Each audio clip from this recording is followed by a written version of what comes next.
Ojo Aba Meta Meta, third Saturday in October, 29th in Seawall, Galveston, Texas. Galveston, formerly known as Turtle Island, was a marketplace block for selling human cargo during the transatlantic slave trade. That cargo was many of our ancestors who never chose to be enslaved. We must not let this truth of history be revised, and there were others of our ancestors who were already here, drying their eyes from trails of tears. Fourth Saturday in autumn equinox, Libra season, third decan, harvest season. The season where Onile, or the spirit of Mother Earth, thins the veil between Orun, heaven, and earth. Aye. The collective voice of our ancestors amplify their presence, hence All Hallows Eve, Halloween, Dia de los Muertos, and Sankofa, the caravan to the ancestors. These celebrations all fall like leaves off a tree during this season. Sankofa. It means to go back. It means to go back to give thanks and praises to the Creator, regardless of the name in which we call him or her. To remember our ancestors, the ones we know not by name, and their ultimate sacrifice. We go back to remember our recent ancestors and the wisdom their lives left behind. We go back to reflect on where we've been, to be clearer on where we are headed. And this is my personal diary of the last decade of experiences while attending the Sankofa Caravan to the Ancestors, hosted by the Houston chapter of the National Black United Front, and how these experiences changed my life. I'm my Aunt J. Muse, and you are watching and listening to Sankofa Mewa, the Diary of 10 Caravans. Ashe.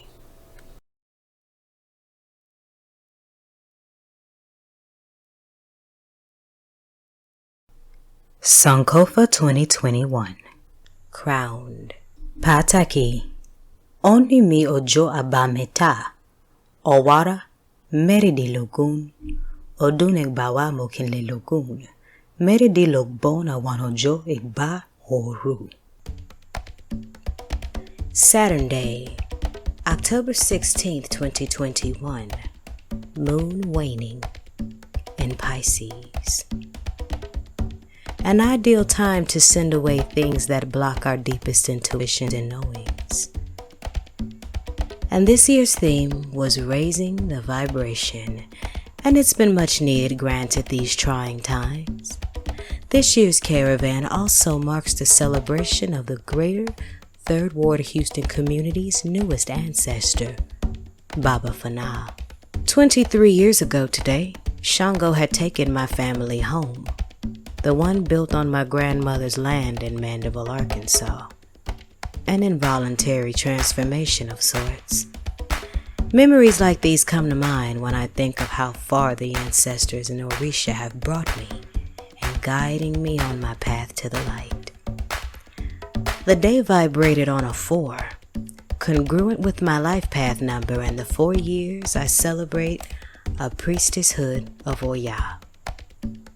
Speaking of numbers, this day also marks my 9th caravan. I honored her by forging a crown I spent 9 days creating.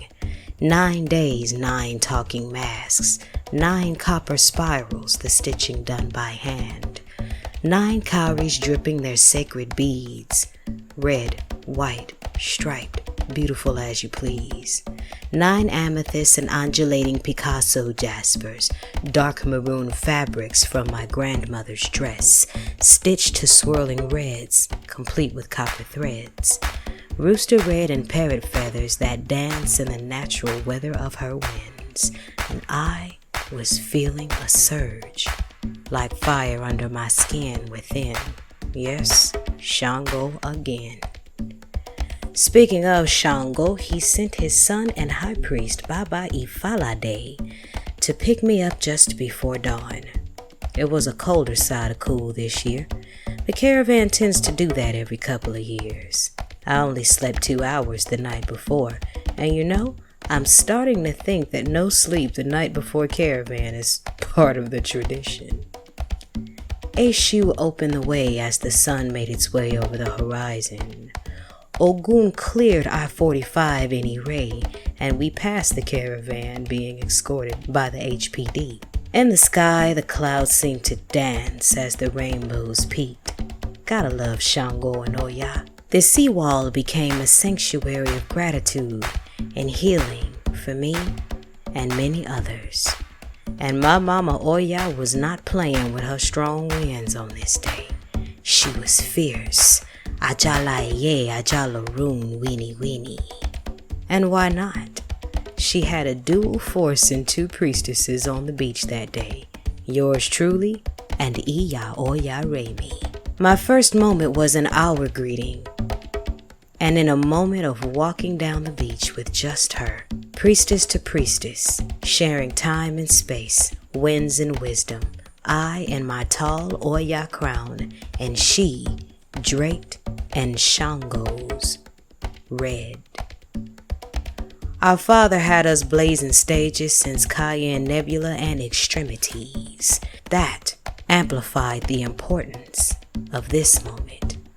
I was proud to see her progress to the position of presiding over the circle, portal opening, Orisha calling, Egun worshiping ceremonies, as I remember when we were both dancing in the circle, long before our Orishas claimed us, when we were still sprouts developing in the garden of the Orisha kingdom. She called on me to share the calling of our mother, and I jumped in the circle and spun and spun and spun. Love it. Ibashe Oya Mojuba Ire. There was so much power on the beach that day.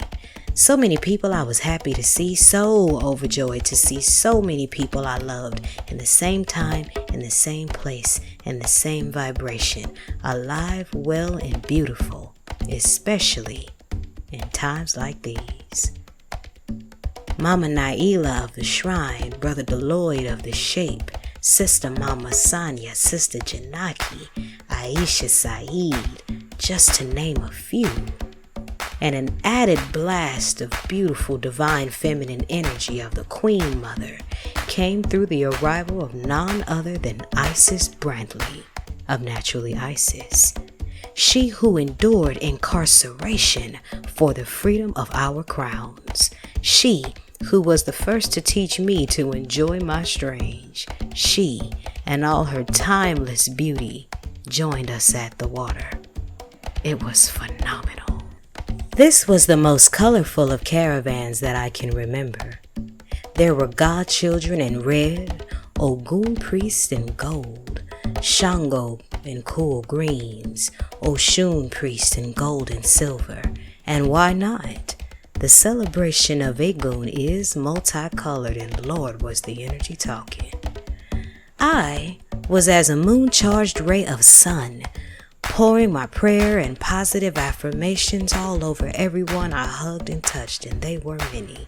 In congruence with celebrating the presence of those I knew and loved, I was also given the blessing of meeting some amazing new people, daughters of Oya, queen mothers, children.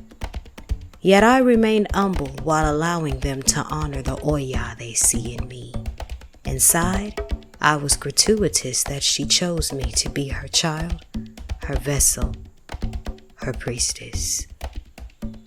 And feeling all of this universal love, I learned how much I actually loathed division.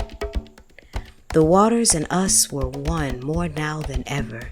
The past, present, and future were brought into a clearer focus, and the finishing touch on an amazing day of dancing, praising, embracing, going to the water, honoring our ancestors, honoring our elders, worshiping Orisha, loving the children.